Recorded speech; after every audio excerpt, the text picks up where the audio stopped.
রাজধানীতে তীব্র আকার ধারণ করেছে জ্বালানি তেলের সংকট। বেশিরভাগ পাম্পগুলো বন্ধ থাকায় চরম ভোগান্তিতে সাধারণ মানুষ। যেসব পাম্প খোলা সেগুলোয় লম্বা লাইন। তেল নিতে ঘন্টার পর ঘন্টা অপেক্ষা করেও মিলছে না স্বস্তি। অনেকে রাতভর অবস্থান করছেন রাজধানীর বিজয় সরণি তেলের পাম্পের সামনে। সামান্য তেল সংগ্রহের আশায় কাটছে নির্ঘুম রাত। চালক ও সাধারণ ভোক্তারা বলছেন, হঠাৎ এই সংকটে বিপাকে নগর জীবন। পরিবহন থেকে শুরু করে দৈনন্দিন কাজ সবখানেই পড়েছে তেল সংকটের প্রভাব।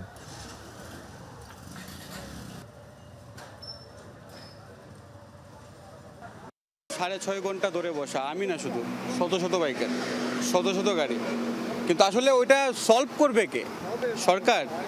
সরকার তো বলে সব কিছু ওকে, কিন্তু পাম্পের তেল নাই কেন? সেই জাহাঙ্গীর গেট থেকে এই এখন পর্যন্ত এখানে আসছি, এখনো কত 1 ঘন্টার মতো লাগবে। আর অন্য পাম্পগুলা যে বন্ধ, সেই পাম্পগুলা চালানোর ব্যবস্থা করলেই তো হয়, নাকি এটা সিন্ডিকেট করে পরে বেশি দামে বিক্রি করতে চায়। এই জায়গায় তেল নেওয়ার জন্য সিরিয়াল দিয়ে আসি, এই জায়গায় যে পাবো কিনা তাও নিশ্চয়তা নাই।